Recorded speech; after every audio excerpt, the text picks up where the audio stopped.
저는요 이거 딱 윤석열 대통령 입장에서 석유를 캔 게 아니라 지지를 캐려다가 실패한 거다 이렇게 얘기하는데 왜냐면은 반등을 하는데 이 석유 프로젝트가 딱 좋은 게 뭐냐면은 우선 있다고 발표하면요 결과 나오는 데까지 시간이 좀 걸려요. 그러니까 지지율은 먼저 땡기고 나중에 이제 결과는 받아들이는 그런 형태의 그런 시차가 있는 사업이기 때문에 연고래 프로젝트가 사실은 고래밥도 안 된 거예요. 차라리 그 돈 가지고 전 국민한테 고래밥이라도 나눠줬어요. 배불리 먹지. 아니 그렇게 한번 희화시킨 들어봅시다. 프로젝트가 아니에요. 희화할 의원님. 만했어요. 왜 그랬냐? 진짜 말해보세요. 네, 들어보십시오. 네.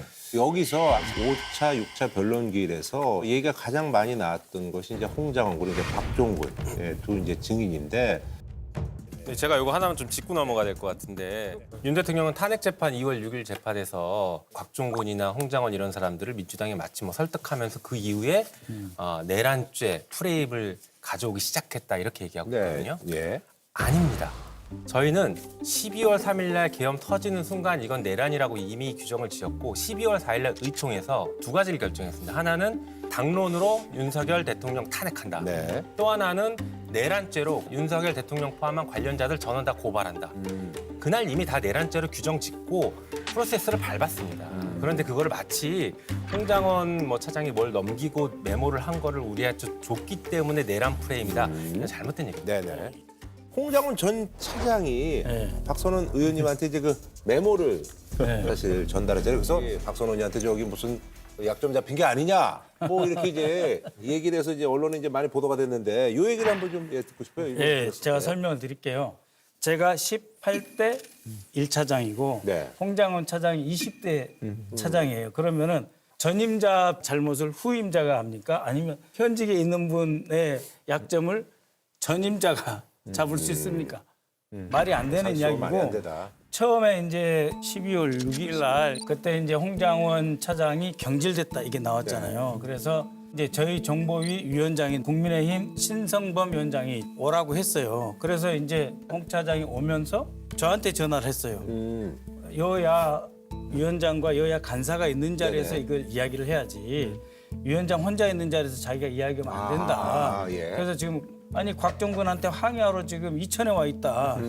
그래서 간사 대리인 네. 김병기 의원이 저 대신 갔어요. 그래가지고 신성범 위원장이 있고 김병기 간사 있고 있는 자리에서 홍장원 차장이 쭉 다 이야기한 거예요. 현재에서 증언한 내용 그대로. 예. 예, 그리고 그걸 마치고 나서 이제 김병기 의원이 언론 브리핑을 했어요. 비상계엄 발표가 나고 종료 후에 전화가 왔다고 합니다. 이번 기회에 다 잡아들여 싹 다 정리해. 근데 저는 그 자리에 없었잖아요. 저는 이제 그걸 못 들었기 때문에 홍 차장한테 문자를 보낸 거죠. 그러면 그거 어떻게 된 거냐 나한테도 좀 알려달라. 그랬더니 그러면 정리해놓은 거 보내드리겠습니다. 뭐 그래서 온 거예요. 그대로 있었으면 메모를 받을 필요도 없었는데 그렇죠. 이제 한 가지 궁금한 게 네. 있어요. 네. 저도 저희 당의 뭐 의원이시고 네. 이제 정보위원장인 걸 제가 알기 때문에 네. 그 미팅한 것도 알고 있습니다. 네. 그 미팅에서는 이성권 간사도 있었을 네, 거예요. 그 미팅에서는 이 메모가 나오지 않았던 메모였습니다. 여기서 얘기한 걸 또 준 게 아니라. 그럼요. 아 그러니까 어. 사람이 우리가 부지런해야 돼요. 아니 분명히 나왔어요. 홍장원 차장이 여기까지 듣고 미친 X로구나. 그거 생각하고 그 다음부터는 메모를 하지 않았다고 합니다. 그런 메모를 하지 않았다고 합니다. 그러니까 신성범도 물어봐야지. 너 왜 나한테 안 주냐? 네가 이야기한 거 증거 내놔. 이성근도 달라 그래야죠. 정보위원회 하는 사람이 당연한 거 아니에요? 나한테 설명을 해주든지 뭘 달라고 하는 게 당연한 거 아니에요? 간사 임무지. 네네네. 그다음에 5차, 6차 탄핵 심판 변론기를 핵심 증인들이 이제 대거 출석을 했는데 이 부분에 있어서 내가 이제 포인트로 이제 네. 꼽는 장면이 뭔지. 많은 시청자분들이 동의하실 건데 윤석열 대통령의 인원 발언. 저는 이게 가장 기억에 남는 오늘 많이 장면이지 나오더라고요. 않습니까? 또 의원이면 의원이지 인원이라는 말을 저는 써본 적이 없습니다. 인원이라는 말을 써본 적이 없다는 주장을 마친 후에도 이렇게 네 차례나 아주 다양한 상황에서 인원이라는 말을 사용했습니다. 대검하고 서울지검 앞에 뭐 수만 명, 뭐 얼마나 되는 인원인지 모르겠는데 하여튼 집회 신고는 5천 명 됐는데 더 많은 인원이 올 것 같다라든지 이걸 보면 그냥 전 국민이 보는 앞에서 저 정도로 쉽게 거짓말을 하고 있는 장면이다라는 걸 심각하게 보여줬습니다. 거기에 대해서 변호인들 얘기를 들어보니까 지시대명사로 인원은 쓰지 않는다. 또 이런 변명을 하고 있더라고요. 저 국선 변호로 바꿔야 될 것 같습니다. 이렇게 변호하는 사람들 진짜 처음 봤어요. 인원이냐 의원이냐 요원이냐 이런 것들이 재판에서는 쟁점이 됐습니다. 그게 마치 인원이거나 의원이면 내란죄가 성립하고 요원이면 내란이 아닌 것처럼 이렇게 이해하실 수 있는데 전혀 아니다라는 말씀을 드립니다. 모든 것이 이미 비상계엄을 선포함으로써 내란죄는 성립이 됐습니다. 저도 요원 이론 이게 되게 황당했거든요. 이게 재미를 봐서 그래요. 바이든 날리면 때 실제로 그 요원이라는 것이 애초에 존재하지 않거든요. 국회에 끌어낼 요원이 어디 있으며 존재하지 않는 것에 대해서 공방하는 순간부터 산으로 가버리거든요. 눈점이 그려진다는 말씀이죠. 그러니까 예를 들어 제가 지하철에 타면은 이런 게 있어요. 이준석 씨 이러면서 어떤 분이 와가지고 당신이 어제 이런 말 했는데 이래서 싫어 이러면은 논쟁할 수가 있어요. 네, 어르신 그게 아니라 이렇습니다. 그런데 갑자기 와가지고 자네 왜 조국 딸이랑 결혼했나? 이러면은 그 진짜 들었거든요. 그럼 제가 뭐 반박을 할 수도 없고 처음부터 끝까지 거짓말인데 약간 이런 논란을 일부러 만드는 경우가 있거든요. 그런데 이 요원과 의원 이거 논쟁이라는 거는 말 그대로 그런 분들에게 하나의 진지를 구축해주는 그런 과정이었다 이렇게 봅니다. 자, 우리 뭐. 예, 저는 이제 탄핵 소추단으로 네네네. 이제 헌재에 가서 이제 보기도 하고 그러는데 예. 사실 드러나지 않은 것이 하나 있습니다. 뭐죠? 그건 뭐냐면 여인형의 고뇌. 그러니까 여인형이 말을 많이 안 했잖아요. 명단을 받으신 적 있나요? 14명 정도? 재판장님 죄송하지만 형사재판에 관한 사항이라 제가 진술을 자세히 할 수 없습니다. 죄송합니다.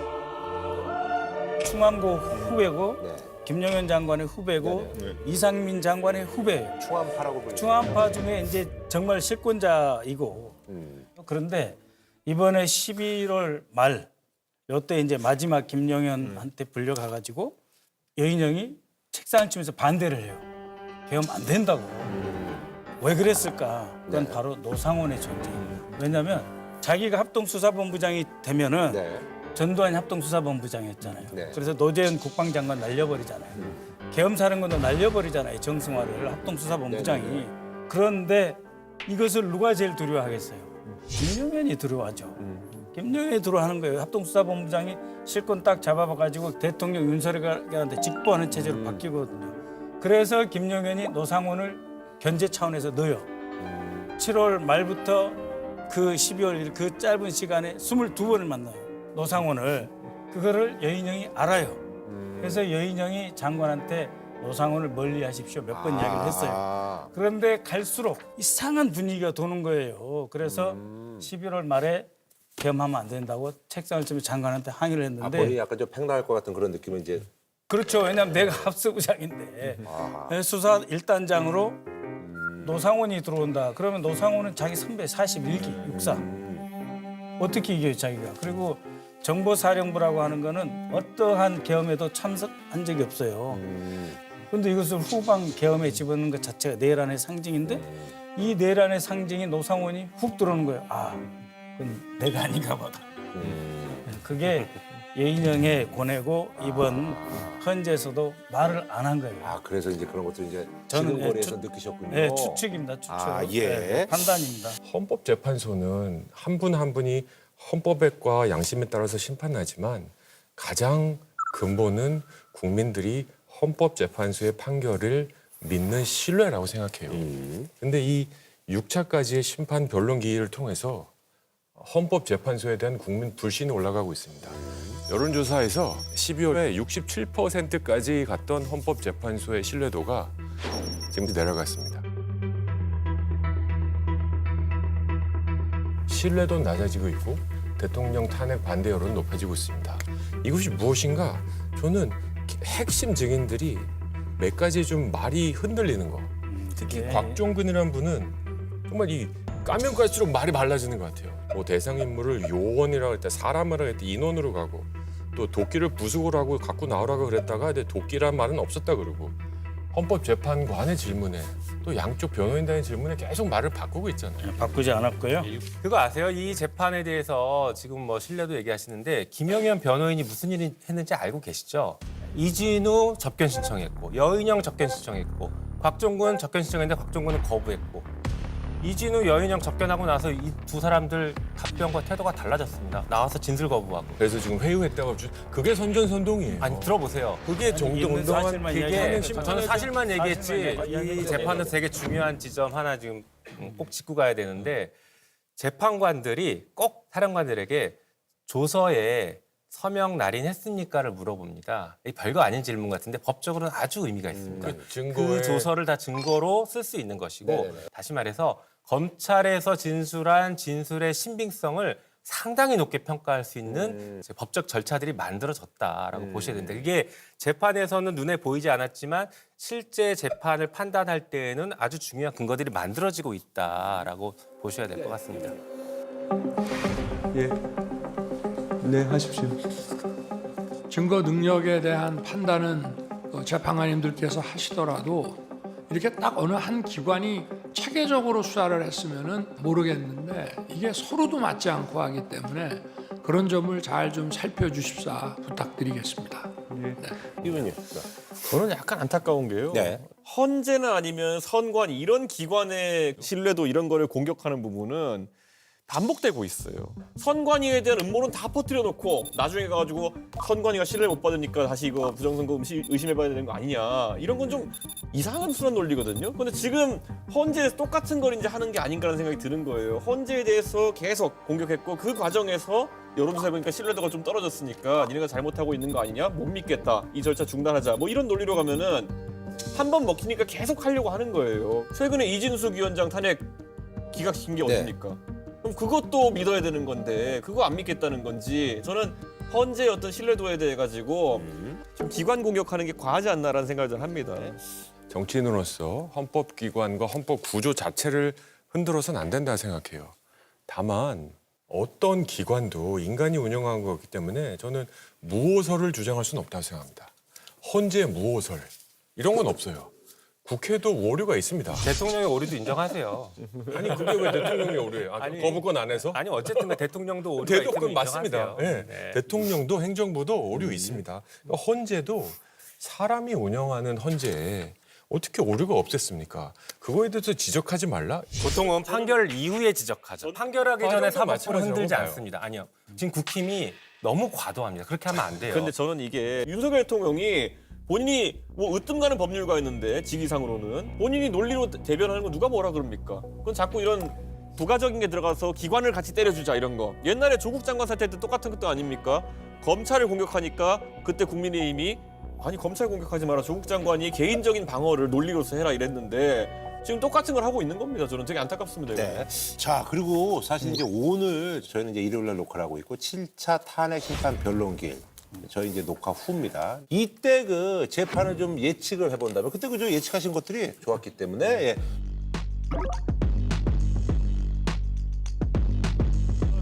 신원식 전 국방부 장관 같은 경우, 안보실장 같은 경우에는 네. 지금까지 여러 차례 계엄의 시도가 있을 때마다 거기에 대해 가지고 뭐 굉장히 반대하는 입장을 밝혀왔다고 지금까지 알려져 있는 그래서 부분이고. 이제 뭐 김영원 전 장관하고 뭐 경로를 벌였다 뭐 이런 그렇죠. 근데 얘기들도 이걸 윤석열 있었고요. 대통령 측에 신청했다는 거는 네. 본인이 그런 부분에 대해 가지고 수용적이었다는 것을 좀 보여주려고 하는 것이 아니겠냐 아하. 이런 생각이 들고. 아하. 그리고 신원식 전 네. 장관은 그 부분을 좀 봐야 될 것 같아요.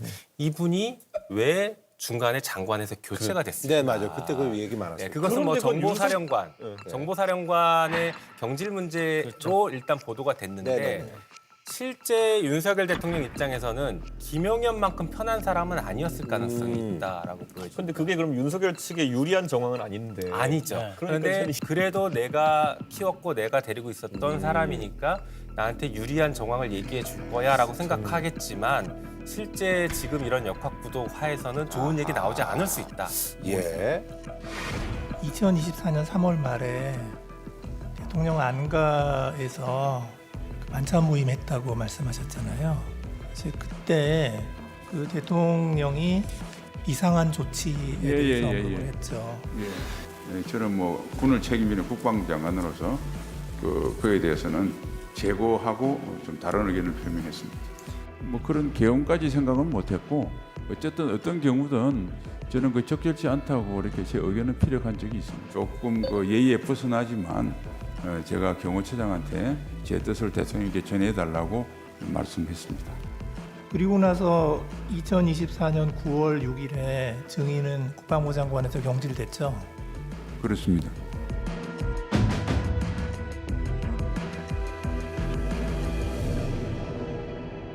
저는 이상민 장관이 이제 가장 관전 포인트인 것 같아요. 윤석열 공소장에 이런 내용이 있습니다. 피고인 윤석열이 이상민 장관에게 뭐뭐뭐뭐 언론사 단전 단수해라. 네네. 이 지시를 했다라고 합니다. 그리고 이상민 장관은 그 지시를 받고 나서 경찰청장한테 연락하고 그다음에 소방청장한테 네, 연락해서 소방청장, 예. 각각 지시를 했다라고 하는 거죠. 그런데 국회에서는 이상민 장관 나와서 여기에 대해서 답변을 거부했습니다. 네. 방송사 단전 단수 지시하셨습니까? 증언하지 않겠습니다. 하지만 소방청장은 이상민 장관으로부터 네. 이런 전화를 받았다라고 폭로를 했죠. 청자님께서는 단전 단수란 그 단어 용어를 들으셨냐 이런 얘기입니다. 그럼 단전 단수 요청을 소방청은 받은 것이 있느냐 이렇게 물었습니다. 없습니다라고 대답을 드린 것으로 기억이 나고요.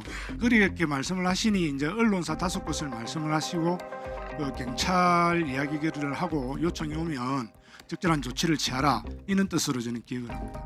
그래서 이 공소장에 나와 있는 이 사실들이 이번에 확인되는지 여전히 이상민 장관이 판사 출신이기 때문에 자기한테 제일 유리한 길을 선택할 겁니다. 그러면 가장 제일 유리한 건 진술 거부권, 증언 거부를 하는 게 제일 유리하거든요. 왜냐하면 헌재하고 형사 재판 달라요. 그렇죠. 헌재는 그냥 탄핵이고 일을 할 수 있느냐 없느냐는 문제인데 징계 재판이죠. 형사 재판은 가서 자기가 감옥을 살아야 되는 네네네. 거예요. 그래서 이상민이 어떻게 나올 거느냐, 과연 충암파가 배신할 거냐 말 거냐, 이번에도 말을 안 할 가능성이 높습니다.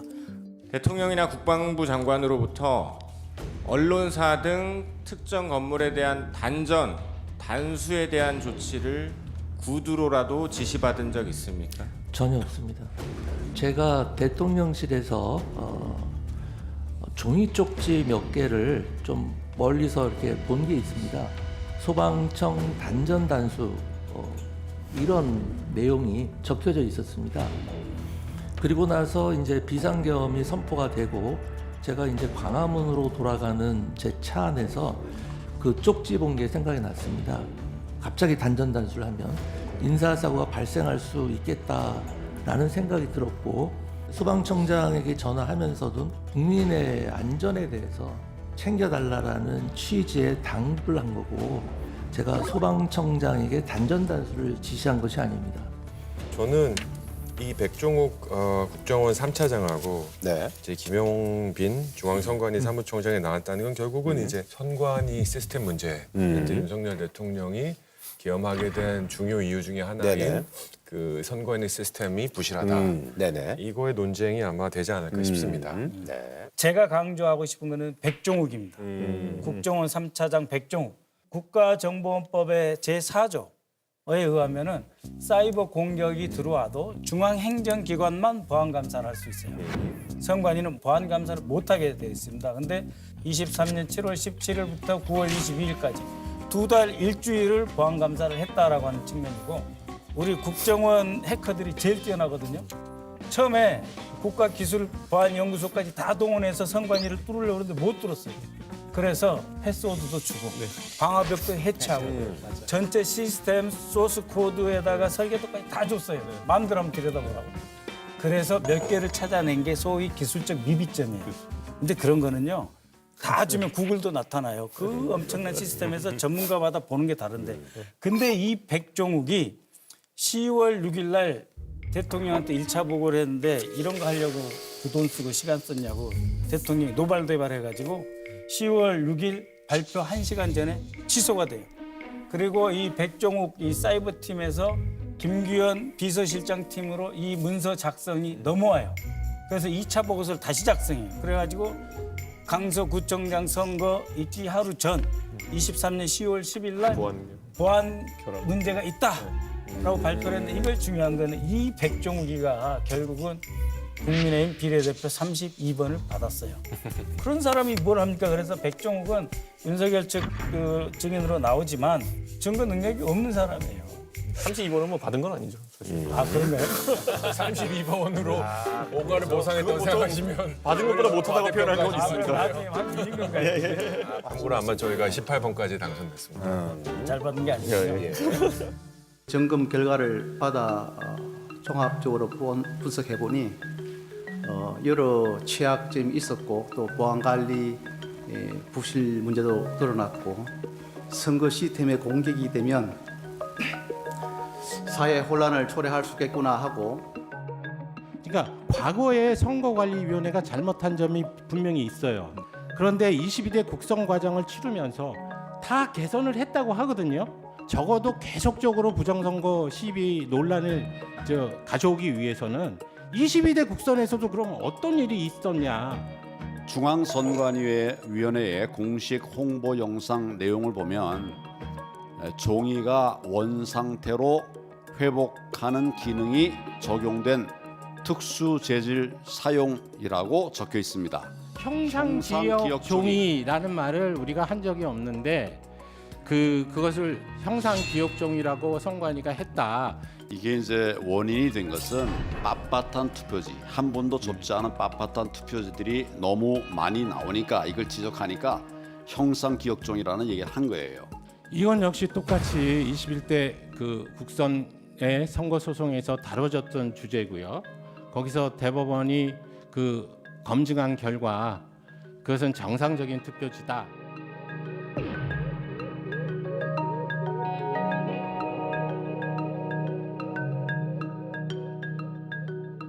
자, 다음 얘기로 넘어가서요. 지난주에 또 많은 얘기가 오갔던 게 대한고래 프로젝트 결과가 1차 시추를 했는데 이게 정직성을 확보할 수 있는 수준이 아니었다. 이 프로젝트 결과를 어떻게 보시는지. 저는요 이거 딱 윤석열 대통령 입장에서 석유를 캔 게 아니라 지지율 캐려다가 실패한 거다 이렇게 얘기하는데 왜냐하면 지지율이 그때 좀 지난 6월이었죠? 그러니까 반등이 필요한 시점이었고요. 작년. 반등하는데 이 석유 프로젝트가 딱 좋은 게 뭐냐면은 우선 있다고 발표하면요 결과 나오는 데가 시간이 좀 걸려요. 그러니까 지지율은 먼저 땡기고 나중에 이제 결과는 받아들은 그런 형태의 그런 시차가 있는 사업이기 때문에 좀 지른 것 같고 사실 뭐 대통령한테 어떤 보고서가 뭐 유망이 있답니다 그렇게 올라오면은 그래 내가 바다 밑에 가서 확인해 보자 이럴 수는 없는 노릇 아닙니까? 네네. 그러니까 대통령에게 누군가가 사기를 치려고 해도 가장 좋은 프로젝트다 이런 거고 저는 지금도 국민의힘에서는 역시나 예상 시나리오대로 가이아나는 뭐 40년 동안 탐사해서 나왔는데 왜 우리는 한 번에 좌절하느냐 뭐 이렇게 하는데요. 저는 국민의힘이 여기에 명운을 걸 거면 앞으로 40년 동안 계속 해자고 했으면 좋겠습니다. 그래가지고 선거 때마다 아직도 안 나오는데 어떻게 할 거냐 책임론을 계속 받아가면서 할 것인지. 왜냐하면 일반적으로 광부는 국가 예산을 한번 캘 때마다 1,000억씩 꽂아가면서 하는 경우는 굉장히 드문 그런 상황입니다. 네. 제가 이걸 좀 알거든요. 예. 제가 이거 캐봤습니다. 이거 공부하셨어요?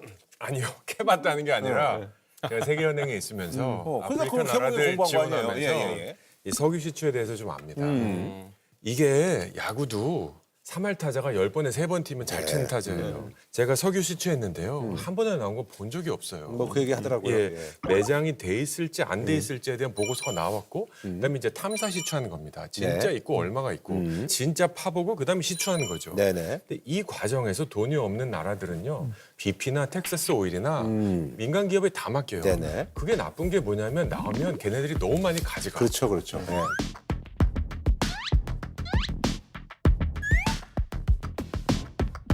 그래서 좀 생각 있는 그리고 능력 있는 나라들은 굉장히 앞단에서 국가가 개입합니다. 우리는 중간쯤 개입한 거예요. 우리는 처음 탐사는 민간이 다 했어요. 이제는 국가가 개입해다. 왜냐하면 이게 나오면 너무 많이 띄워주는 게 아까우니까. 네네네. 그리고 민주당은 공개적으로 물어볼게요. 석유 안 나왔으면 좋겠어요. 석유 안 나왔으면 좋겠어요. 무슨 말씀을요? 이게 제일 비열한 합법이에요. 내가 봤을 때는 이게 지금 우리도 안 나왔으면 좋겠어요. 우리도 4.6일의 꿈을 4.6일의 꿈을 갖고 있지. 근데 과학적이어야지. 기다리셔야 돼요. 과학적이어야지. 이재명 대표가 이거 1,000억 들었다고 이거 뭐 AI 연구하는데 최고급 사양 3,000장 살 수 있는 돈을 다 털어넣었다. GPU? 네, 뭐 이렇게 얘기하시는데 막말로 언젠가 민주당이 집권해서 대왕고래 프로젝트 6개 남았는데 그거 안 판다? 이건 해야 되는 거예요. 그거 하시면요. 저희 국민의힘이 욕하면 제가 막아드릴게요. 이건 7개까지 다 파도 안 나올 수도 있지만 만에 하나 나올 가능성 이게 각 광구의 확률이 15에서 20입니다. 이건 국제 기준으로 굉장히 높은 거예요. 그런데 이번에 안 나왔다고 산자부 접어라. 그리고 대왕고래 프로젝트에서는 다 삭감하셨잖아요.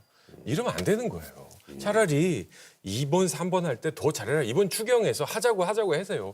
그럼 국민들이 대단하다 할 거예요. 이건 진짜 여야 할 것 없이 이건 정쟁으로 가면 안 되는 겁니다. 해봤다고 하시니까 저를 좀 믿어주세요. 저도 이거는. 영국에서 박사학위 하면서 네. 저도 미쯔비시 그 석유화학 그 고문님하고도 그래서 많은 아시잖아요. 이야기를 했었는데 이게 딱 지질하고 지층을 보면은 기본 윤곽이 나와요. 그 기본 윤곽이 나온 데서 가스라든지 이런 주변 환경 전체적으로 보고 판단을 하는 거예요. 대륙 구조까지 다 보고 판단을 하는 거예요. 동해 유전 개발 사업을 놓고 논란이 커진 건 16년간 탐사를 진행한 호주 업체 우드사이드가 사업성이 없다며 철수한 사실이 알려졌기 때문입니다. 정부가 2년 전 우드사이드로부터 사업성이 낮아서 철수한다는 통보를 받았던 사실이 확인된 겁니다. 그런데 이제 액트 지오한테 맡겨가지고 이게 아닌 것을 경제성이 있다라고 해서 대통령한테 보고를 하니까 제가 액트지오가 보기에는 그래서 그때 이제 얘기가 많았었죠.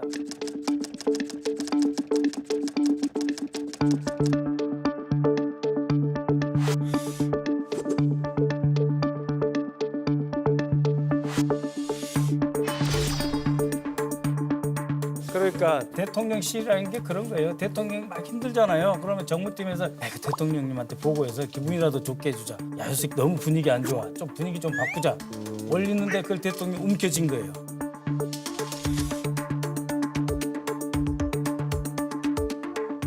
그래서 뭐라고 그랬습니까? 산자부에서 정무적 판단이 관여돼 있다까지 말을 하잖아요. 이거 1,000억 들어간 거 내 잘못 아니다. 왜? 이분들은 이미 그 전에도 알았을 거예요. 이런 어떤 유증 같은 게 있기는 있지만 경제성 확보할 수준이 아니다 하는데 무슨 근거로 사업성이 없다고 생각하세요? 존경하는 그 의원님. 액트지오 보고서 보고 드릴게요. 아니 자, 설명할게요. 제가 여기까지 얘기할게요. 요거 얘기 듣고 그럼 요거 얘기 듣고 광구의 경제성은요.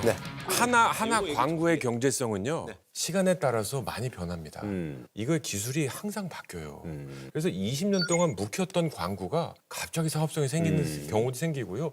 기술이 발전하는 경우도 생겨요. 제가 만약에 100번 양보하면 아까 그것은 액트지오라 그랬나요? 거기서 못 묻겠다. 그럼 다시 한번 사전 검사하자. 이것까지는 좀 이해가 제가 돼요. 의원님께 근데 말씀드릴게요. 대왕고래 프로젝트 예산 다 깎으셨어요. 아니, 그게 들어보세요. 이건 그러시면 안 되는 거예요. 이게 이제 이게 산유국을 기대하는 나라의 야당이 하는 짓입니까? 지시란 말씀. 그러면 안 되죠. 뭐 알면서 좀 얘기하십시오. 그렇지 않으니까. 제가 말씀드릴게요. 이게 대통령이 어떤 의지 실어가지고 확 발표를 해버리잖아요. 그러면 이제 집권당원들 따라가요. 그럼 산자부나 이런 전문가들이 여기 가서 보고할 때하고 야당에 와서 보고할 때 달라요. 그 바디 랭귀지를 보면 다 알아요. 아니 근거 내봐 뭐 해보면 아이고 그거 자꾸 우리 곤란하게 하십니까 이래요. 그러면 아니 그것도 없이 한 거예요. 아이고 저한테 뭐라 하시면 안 되죠. 그럼 당신 공식적으로 문제 제기 그러시면 안 되죠. 아 이거 정말 어쩔 수 없이 끌려가는 거야. 다 아는 거예요. 그래요? 왜냐면 바디 랭귀지 보고 예산을 깎은 건 아닐 거 아닙니까? 아니, 그러니까 의원님. 그러니까 무슨 근거에 바디 랭귀지 빼고? 아니 이게 안 되는 거니까. 저도 좀 얘기 좀 합시다. 이 지금 대왕고래 프로젝트가 사실은 고래밥도 안 된 거예요. 차라리 그 돈 가지고 전 국민한테 고래밥이라도 나눠줬을 거예요. 배불리 먹지. 아니 그렇게 한번 희화시킨 들어봅시다. 프로젝트가 아니에요. 희화할 의원님. 만했어요. 왜 그랬냐? 진짜 말해보세요. 네, 들어보십시오. 네. 우리가 예산 깎기 전에 자료 가지고 와라. 이 타당성이 있으면 예산 하겠다.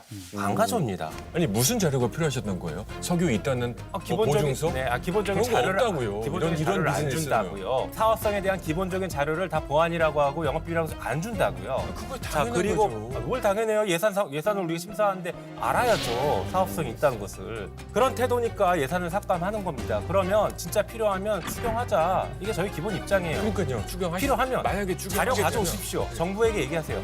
자료 가져오면 해요.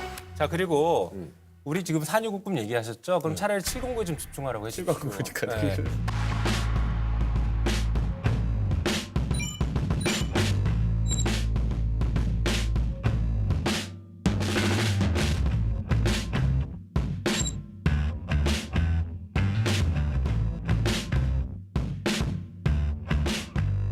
그 얘기를 하셔야 돼요. 지금 일본이랑 지금 계약 관계가 끝나서 오히려 일본에 넘어가게 생겼는데 정부가 손 놓고 있습니다. 오히려 지금 산업성이랑 가장 가능성이 높다라고 보는 곳이 거기인데 거기 손 놓고 있지 않습니까? 저희가 산자위에서 그 얘기를 계속했어요.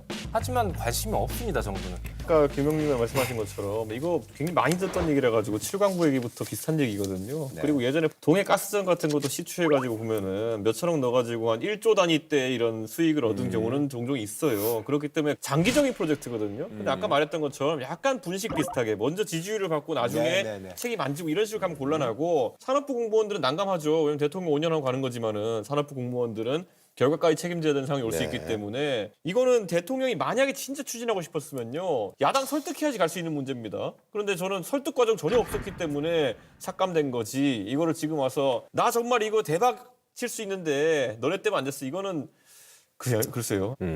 제가 국민의힘 대표하던 시절에 이제 그때 문재인 정부 시절이잖아요. 제가 대표되고 나가지고 참 그때 여야 치열하게 대립했는데요. 언젠가 한번 제가 문재인 정부의 강류한테 전화를 받은 적이 있었어요. 그 정용일 의원인가? 예, 전화 오셔가지고 국민의힘은 어떻게 생각할지 모르겠지만 이번에 아프간 난민 문제는 꼭 같이 이게 협의를 해가지고 같이 했으면 좋겠습니다. 그런데 처음 문재인 정부가 그런 전화를 받아본 거예요.